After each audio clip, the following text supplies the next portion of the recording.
Vocês viram que eu mandei um documento, né, para vocês. Quem não viu, está lá na nossa sala, no Google Classroom, tá certo?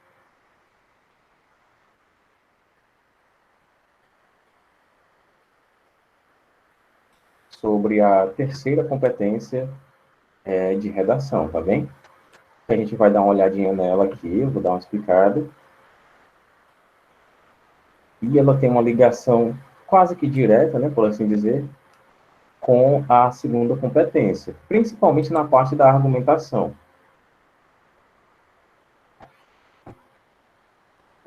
Peraí. Todo mundo está me ouvindo?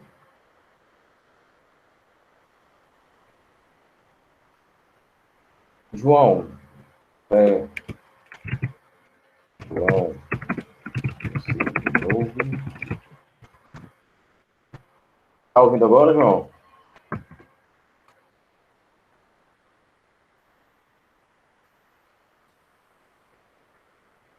Nossa Senhora.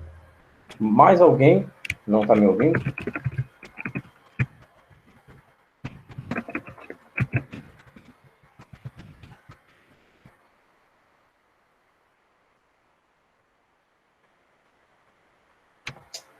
Pois então, um momento. Você...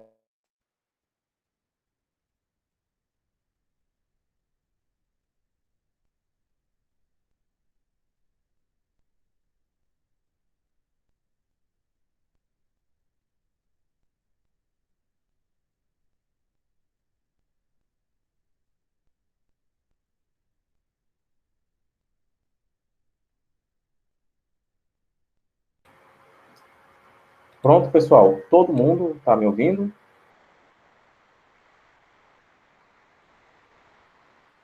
Pronto, olha aí, resolvi, né? Então vamos lá. Sem mais delongas, como eu ia dizendo, aliás, ponham logo o nome de vocês, tá? Para não esquecerem. Sala bem volumosa hoje, né? Que coisa boa. A gente parou na segunda competência, né, que a gente dividiu, por sinal, ela em 3 partes, por ser bem grande. E com a segunda competência, eu vou fazer a mesma coisa, tá? Para que a gente entenda melhor a receita do bolo. Né? Porque a redação, pessoal, como eu sempre digo, redação é uma receita de bolo. Tem uma certa estrutura para a gente fazer um soneto, né? Vocês vão ter que concordar. 2 quartetos e 2 tercetos, né? Totalizando 14 versos. O texto que vier nessa estrutura, independente do seu conteúdo, vai ser um soneto, né? Por conta da estrutura. A estrutura, nesse caso, vai sobrepor o conteúdo, que geralmente, né, é um conteúdo poético, um conteúdo de amor, né? Um conteúdo, às vezes, até fantasioso, sobre coisas não do mundo real. Tem uma receita de bolo para a gente fazer uma fábula também, né? Tem uma certa linha de segmento para a gente fazer a fábula, que é atribuir características, né? Humanas, características psicológicas, aliás, humanas nos animais. Ou seja, capacidade dele raciocinar, dele pensar, dele refletir. Se eu faço uma história desse jeito, né? Se eu faço, aliás, uma produção textual desse jeito, ela vai ser, ó, carimbada, classificada como uma fábula. O texto dissertativo, o texto dissertativo não é diferente. Tem uma receita de bolo para ele, tem uma roupagem, uma estrutura e também um conteúdo, que vai ser o tema, né? Mas, assim, se você souber fazer uma redação, se você souber bem a estrutura, o tema não interessa qual vai ser, desde que você saiba um pouquinho sobre aquele tema, né? Porque, por exemplo, se eu falar aqui sobre os problemas na plantação de arroz no estado do Ceará, em relação ao Rio Grande do Sul, complicado, né? Você pode escrever muito bem, mas se você não está por dentro do assunto, a gente vai ficar boiando, né? Então, nesse caso, o conteúdo também é importante, desde que, principalmente, você saiba sobre ele. Mas aqui a estrutura também é fundamental, certo? E a nossa próxima competência que fala muito sobre estrutura, certo? necessariamente fala sobre o conteúdo preso à estrutura. Vamos lá.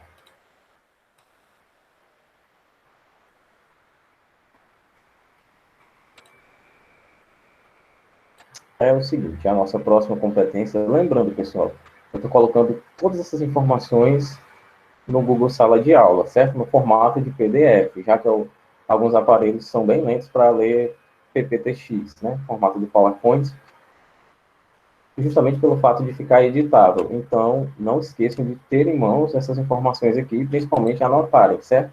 Nossa próxima competência fala o seguinte, também ela não é muito delicada, ela é bem grande. Selecionar, relacionar, organizar e interpretar informações, fatos, opiniões e argumentos em defesa de um ponto de vista. Aqui eu separei as três divisões, certo? Selecionar, relacionar, organizar e interpretar vai ser uma parte. Informações, fatos, opiniões e argumentos vai ser outra parte, né? E a defesa de um ponto de vista vai ser a última parte. Vamos começar aqui com a seleção, né? O que é que eu vou selecionar mesmo, hein? Eu vou selecionar informações, fatos, opiniões e argumentos. Eu vou relacionar informações, fatos, opiniões e argumentos. Eu vou organizar informações, fatos, opiniões e argumentos. E, por fim, eu vou interpretá-los também, né? Nessa parte da interpretação, basicamente, você vai fazer as vezes de leitor, né? Você vai ler seu próprio texto. Na parte de selecionar, você vai simplesmente selecionar as informações pertinentes, né? Porque, por exemplo, o tema vai ser bullying, né? Na hipótese de o tema ser bullying, ou de o tema ser coronavírus, ser pandemia, ser saúde, coisa do gênero, né? Você pode saber muito, né? Você pode saber muito sobre esses temas, ter muitas informações, mas até que ponto o seu repertório cultural, né? Repertório sociocultural é pertinente? Por exemplo, você pode saber informações que estão dentro do tema, né? Estão dentro do tema, mas que para a construção argumentativa, para fazer o seu texto, essas informações não são necessárias. Isso quem vai dizer é você, tá certo? Não tem como dizer, pessoal, nesse tema, isso aqui não é bom de vocês falarem. Nesse tema aqui, é bom de vocês falarem isso aqui. Não depende de mim, não dá para ensinar isso, ninguém ensina isso. E se alguém algum dia ensinar isso para vocês, por favor, desconfiem, tá bom? Por quê, professor? Porque se quem vai construir a argumentação são vocês, né? Se o ponto de vista que vocês vão defender vai ser necessariamente o seu ponto de vista, então como é que eu vou dizer que argumentos, né, que informações são desnecessárias? Até certo ponto isso poderia até ser válido, mas aqui para uma redação, para uma produção individual de um texto científico, não necessariamente eu poderia fazer isso, tá? Essa seleção de informações necessárias para quê? Para a construção argumentativa, vai ser dita por vocês, tá certo? Por gentileza, vão anotando também isso que é importante, tá? Relacionar. Esse segundo tópico está diretamente ligado ao primeiro. Eu peguei aqui, né? Essa informação, essa informação, essa informação, essa e essa, e eu resolvi eliminar essa daqui e essa daqui. Beleza. Eu tenho 4 informações aqui sobre o meu tema, certo? O que é que eu vou fazer? Eu acho que eu risquei mal porque o nome gravando deve estar em cima aí de vocês, né? Vamos lá. 1, 2, 3, 4, 5. Vamos lá. Suponha que cada palitinho desse seja uma informação. Eu eliminei isso e isso aqui. Agora eu tenho 3 informações, certo? Na parte de relacionar, né, nada mais é do que fazer uma relação, óbvio, fazer uma relação entre essas informações. Essa daqui, por exemplo, pode se ligar a essa, e depois essa daqui se liga para essa. Você que vai estabelecer essas informações. Ah, professor, dá um exemplo aí, eu não estou entendendo muito bem, não. Você não vai começar falando sobre a criação da vacina da bezetacil e vai terminar falando do homem das cavernas, né? Cronologicamente, na história da humanidade, eu poderia fazer essa relação, né? Poderia fazer sobre a evolução humana, né? De que o homem primitivo passou a evoluir e falar sobre todos os processos evolutivos. E aí eu chegaria na vacina, né? Na criação das vacinas, dos medicamentos, que no caso, desculpem, não é vacina, é antibiótico, né? Não deixaria de ser, mas enfim, na criação de um antibiótico, né? Eu estabeleci aqui uma relação, né? Eu comecei falando do ponto de partida até o final da história. Isso que é relacionar. Você vai ligar um fato ao outro de modo que você estabeleça sentido. As suas informações podem ser muito valiosas, mas não cometa o pecado de deixar o texto sem sentido. Deixe ele, não tem outra maneira de explicar, não. Deixe ele seguindo isso aqui, ó, uma linha. Se bem que a minha linha não ficou muito reta, né? Mas, enfim, deixe o seu texto linear. Estabeleça a relação entre os fatos. A história começa aqui, bem aqui tem outro fato, e bem aqui tem outro fato. Isso na hipótese de você usar três, né? Claro que você pode usar mais. Lembrando, a construção argumentativa vai ser feita por vocês, certo? E a organização, ela é um pouquinho, né? Ela é 50%, é como se relacionar fosse 50 e organizar fosse mais 50. Porque aqui na parte da organização, você vai me dizer, né, em que momento do texto, né, eu falo, você, no caso, em que momento do texto eu falo um determinado argumento, né? É interessante, vamos supor que o texto deixa eu ver, azul. Aqui eu vou falar certo argumento, né? Certo fato. Esse fato que eu pus aqui ficou bem encaixado? É melhor eu voltar ele um pouquinho e argumentar bem aqui sobre ele? Ou argumentar mais lá na frente? Depende. Justamente quem vai dizer isso é você na parte da organização. Meu texto, meus fatos estão relacionados, né? Eu pus eles em ordem. Aqui eu tenho o 1, aqui eu tenho o 2 e aqui eu tenho o 3. Mas onde é que eu vou encaixar eles dentro do meu texto? Eu vou botar esses dois aqui no primeiro parágrafo. Não sei, que vai construir o argumento são vocês, tá certo? E por fim, olha, depois que seu texto acabou, você vai interpretar, você vai lê-lo. Isso aqui, pessoal, ler o texto é na parte de rascunho, tá? Rascunho, opa, rascunho, tá? Não vão ler o texto na folha de redação, tá? A parte da interpretação, basicamente, é aquela olhadinha final. Tá tudo ok? Tá tudo claro? Tá tudo com coerência? Tá tendo uma boa regência verbal, regência nominal, concordância e tudo mais? Tá tudo bonitinho? Basicamente, essa interpretação seria o ponto final de tudo isso aqui. Espero que vocês estejam entendendo, tá? Quem não entender, se tiver com vergonha de abrir o microfone, ponha no chat, que eu dou uma olhadinha já já, tá certo? A segunda parte, né, vai narrar o seguinte, né, sobre a seleção, né, a relação, a organização e a interpretação que vocês vão fazer a respeito disso aqui. Disso aqui o quê? Das informações, fatos, opiniões e argumentos. O que seriam essas informações? Eu vou dar uma ideia bem abrangente, que é justamente para vocês selecionarem. Informação é tudo que está ao nosso redor, né? É a cor da camisa de vocês agora, né? Cada um tem uma informação diferente. Talvez as informações sejam iguais. Por exemplo, a minha é uma camisa preta. Talvez alguém tenha a mesma informação nesse momento, né? Informação é a cor da parede da casa de vocês, é a cor do cabelo, é o dia de hoje. Tudo isso é informações, né? São informações, aliás. Por exemplo, falar sobre a violência doméstica. Eu tenho informações sobre isso que vão me ajudar. Nessa parte, basicamente, é a parte da seleção, né? Seleção de informações. Eu tenho um monte de informações. Eu tenho, por exemplo, a informação de quem ganhou a corrida da semana passada, né? Isso é uma informação.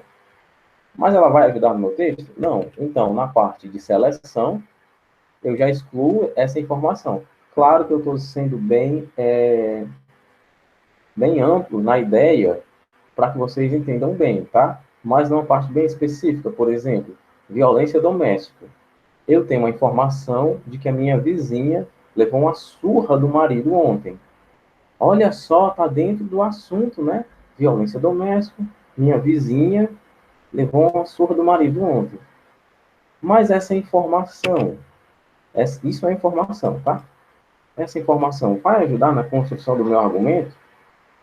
Depende. Pode ser que sim, pode ser que não. Justamente é você que vai selecionar. Mas lembrando, se você colocar isso, né, você vai manter uma extrema pessoalidade. Você vai até dar um relato, né? Na minha opinião, esse depende tem mais propensão a dar errado, tá? Do que dar certo. Se você conseguir encaixar ali na sua argumentação isso de uma maneira coerente, tudo bem, né? Lembrando que essa informação tem que ser dada como um fato, né? Você tem um boletim de ocorrência, você tem o número da denúncia, aí sim, né? Porque é uma informação de boca, é até complicada de colocar. Que no caso, diretamente se liga também aos fatos, né? E aqui, pessoal, é interessante estabelecer essa relação com esse outro tópico aqui. Deixa eu só dar uma olhadinha aqui no chat.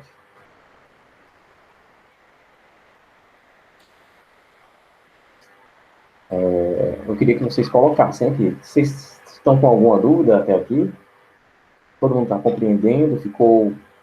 Eu passei muito rápido por algum tópico? Vocês querem que eu repita alguma coisa? Letícia, Lúcia, Isabelle, Lisa, Ítalo, Júnior, Arthur, falem aí. Não? Tá dando para compreender bem? Tá, ok. Então vou reapresentar aqui. Espero que esteja dando para compreender bem mesmo, tá? Porque essa competência aqui, ela eu diria que ela é a segunda mais importante, né? A número 3, para mim, está com a medalha de prata no quesito importância. A segunda competência é a mais importante de todas, né? Ela é muito conteúdo e muita estrutura, tá bem? Tá, quando eu terminar, Letícia, eu faço eu recapitulo tudo, tá certo? Faço aqui uma reciclagem das informações que foram dadas. Então vamos lá. Eu parei em fatos, né? Falar sobre o que você sabe, né? Sobre o que você lembra, mas de modo que você tenha como comprovar isso, tá? Eu sei, por exemplo, de uma pesquisa, cara, feita em 2017 sobre a violência doméstica. Legal. Você lembra os números? Quantos foram entrevistados, por exemplo? O resultado, né? Tipo, 70% das entrevistadas relataram que já sofreram violência doméstica. Você lembra de algum número ali para servir de base para o seu argumento? Eita, professor, não lembro. Eu posso dizer que a maioria, pessoal, ó, 51%. Isso aqui é maioria já, né? Deixa eu ajeitar esses 5. 51% já é a maioria. Essa maioria aqui é relevante? Não, né? 1% além da metade, né? Agora, 70%, opa, 70% já é um número mais robusto, né? 70 ficou tão feio. Já é um número mais robusto. 70%. Pronto. Já é um número mais robusto. Então, se você, olha, não lembra de pelo menos uma informação ou duas, né? Como, por exemplo, quem fez a pesquisa, quem fez esse estudo e qual foi o resultado, né? Pelo menos essas duas, é melhor não colocar, porque a informação vai ficar muito solta. E falando não da nossa prova, né? Da minha relação com vocês, né? Do tio Carlos com os meus alunos, falando mais ainda de uma prova de uma conjuntura maior, como o concurso público ou o próprio Enem, só para vocês saberem uma coisa óbvia, né? O corretor das suas provas, ele não tem a menor obrigação de saber os estudos, né? Os dados, as estatísticas que vocês vão colocar ali, tá? Desde que esteja dentro do assunto, ele não vai sair pesquisando de tudo para dizer, fulano aqui mentiu, né? Se a sua ideia estiver bem estruturada, isso já vale muito, tá? Agora, se você não lembra o nome do instituto, da instituição, da pessoa que encomendou, por exemplo, certa pesquisa, certo estudo, ou então em qual emissora isso passou, né, pelo menos, e algum número de entrevistados, ou pelo menos de resultados, não coloque, tá? Não coloque, coloque aquilo que você sabe, aquilo que você lembra. Coloque argumentos fortes. Se seus argumentos forem fracos, se seus fatos forem fracos, eles vão ser facilmente derrubados, tá? Derrubados que eu digo com a nota não desejada por vocês. Coloque aquilo que você sabe. Eu sei que na pesquisa sobre coronavírus, por exemplo, mostrou, na pesquisa tal feita pela OMS, que na China vai ter outro surto. Ah, olha aí, pronto, eu já tenho um dado importante, né? Olha só o tamanho da organização, organização mundial. A história já está começando a ficar mais abrangente, né? Do que você dizer. E determinada pesquisa falou sobre o aumento na curva de contaminação sobre o coronavírus em relação à China. Quem disse isso? Né? Eu não posso escrever isso assim do nada, né? Sobre as opiniões, pessoal, claro, a sua opinião vai estar embutida, a sua opinião vai estar embutida na redação, mas você não vai conjugar, né, nada em primeira pessoa, né? For the love of God, não coloque nada em primeira pessoa. Isso realmente, não na minha prova, né? Eu não vou ser tão malvado assim. Não vou tirar tantos pontos caso isso aconteça. Mas no Enem, pessoal, isso é um dos 7 pecados capitais. É colocar o texto de uma maneira pessoal. É o que mais se fala. Não coloque, não ponha pessoalidade. Apresente os dados como se fosse realmente uma conversa.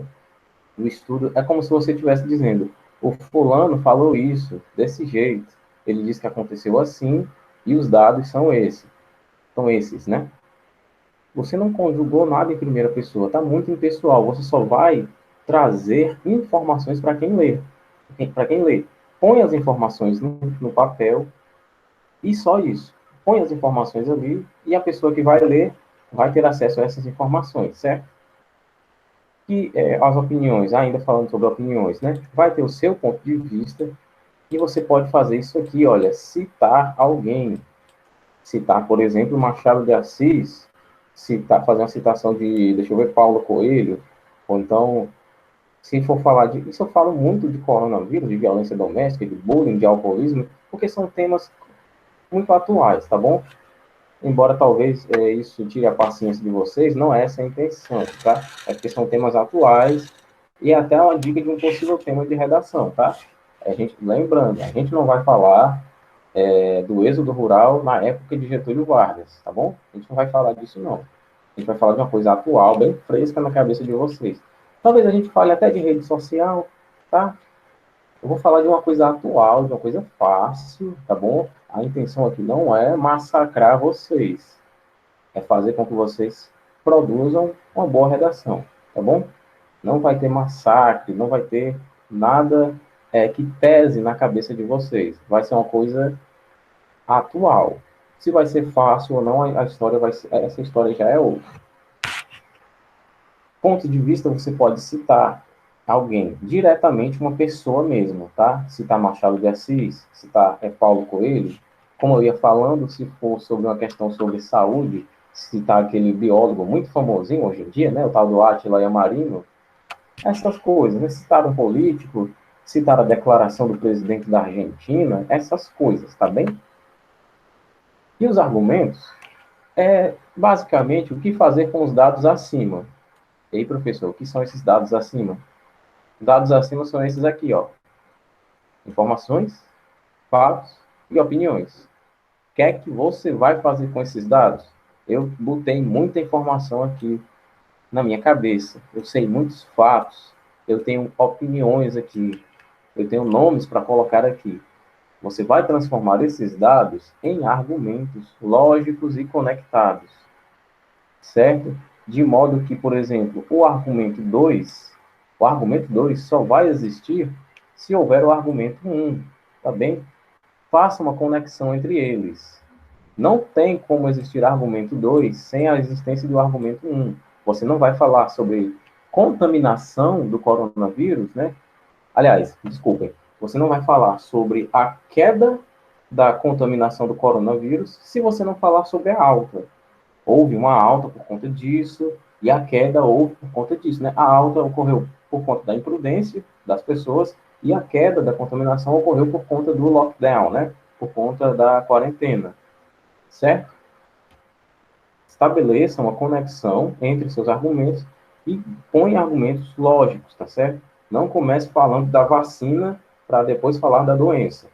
Fale do surgimento, fale da doença, fale da contaminação e fale da cura, tá certo? Como eu disse para vocês, ponham tudo em ordem, tá certo? Numa ordem linear.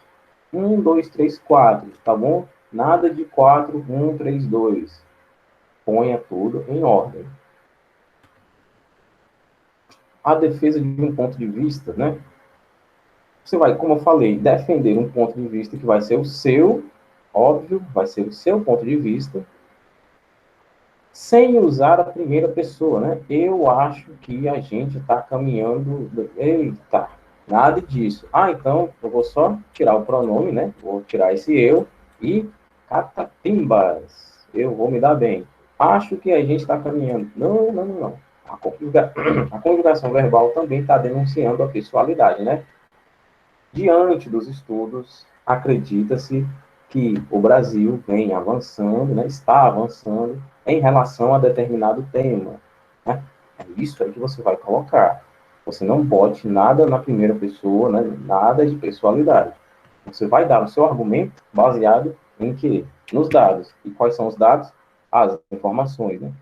Diante da informação tal, é notável que certa coisa está acontecendo ou não.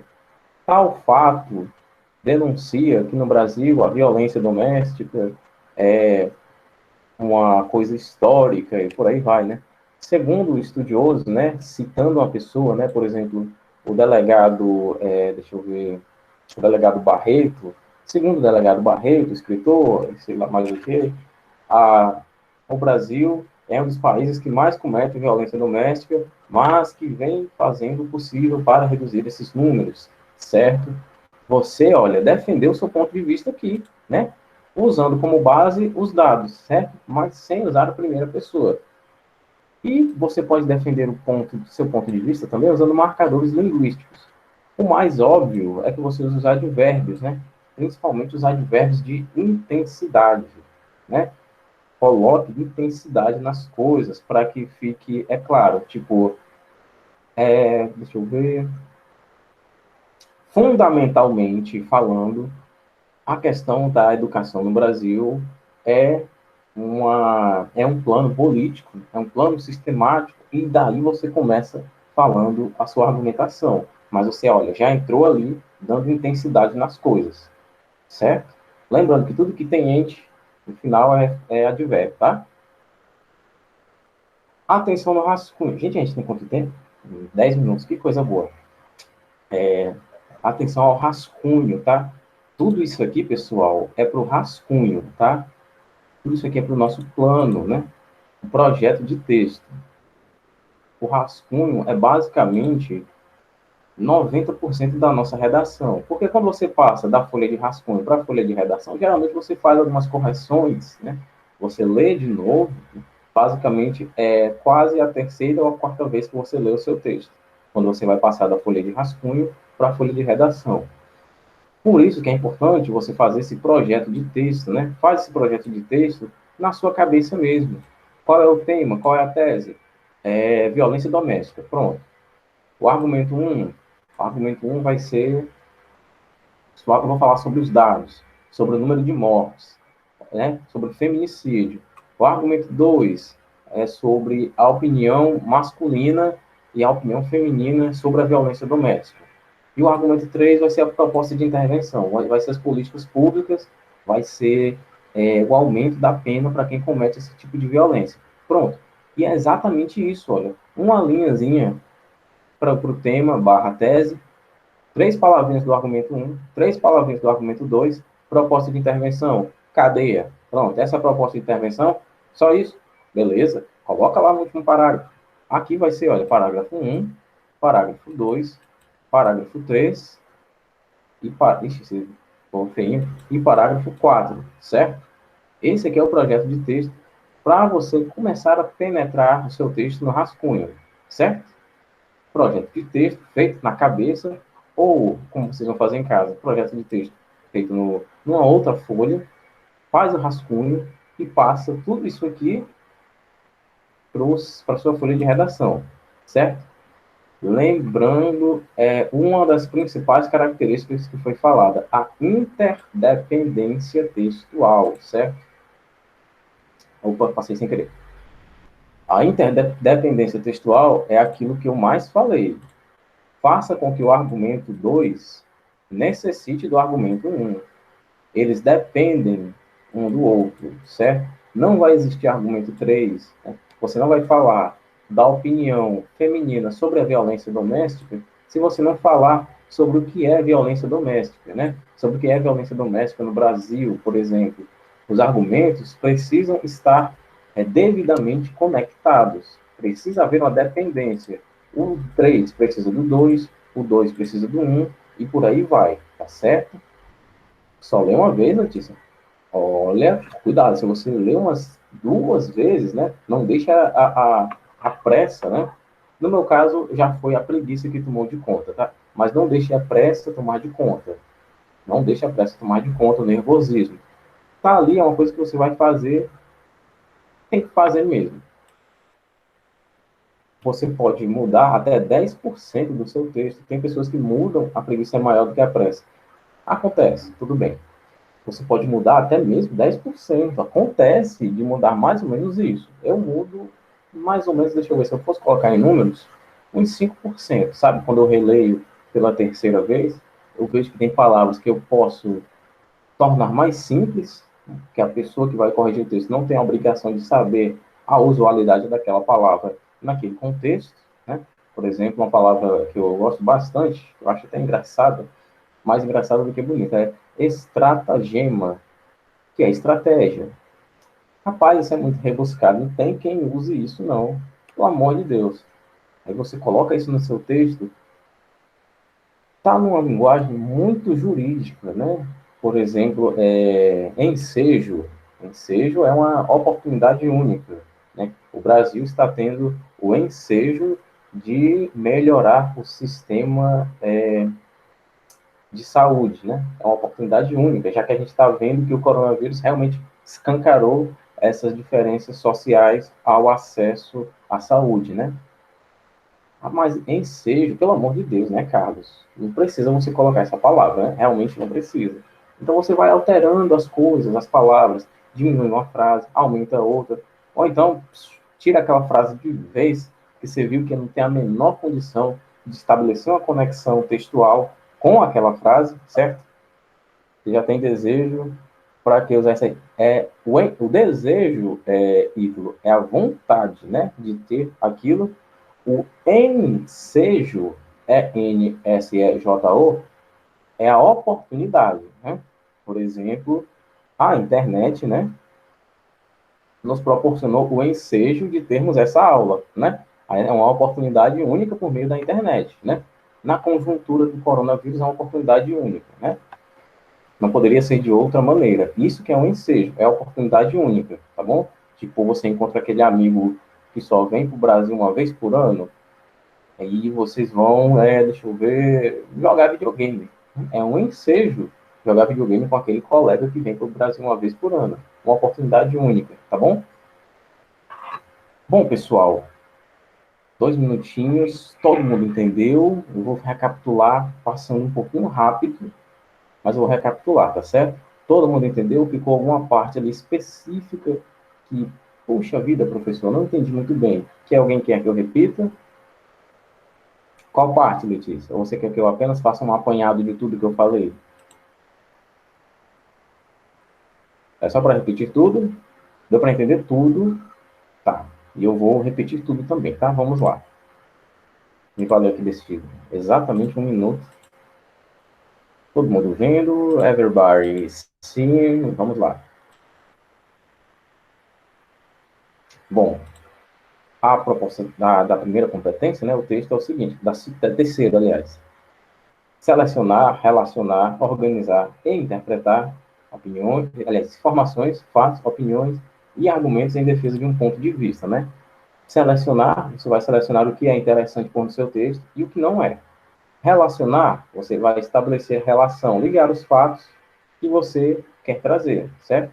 Você quer trazer isso, então estabelece uma relação entre esses negócios aqui. Eles estão desordenados, ficou parecendo um pão. Ficou desordenados, então, eu não sei se é porque eu vou para o lanche, eu achei parecido com um pão. Ficou desordenado, põe isso em ordem, tá certo? E organize. Em que momento você vai falar, ó? Em que momento você vai falar isso aqui? Em que momento você vai falar isso aqui? Em que momento você vai falar isso aqui? Essa é a organização. A interpretação é a leitura final de todos os dados que você vai trazer, né? Esses dados aqui, informações, que é tudo que está ao nosso redor, que pode ser válido ou não, os fatos, que nesse tópico aqui você vai falar só o que você sabe, tá certo? E as opiniões, né? A sua e a de quem você vai citar.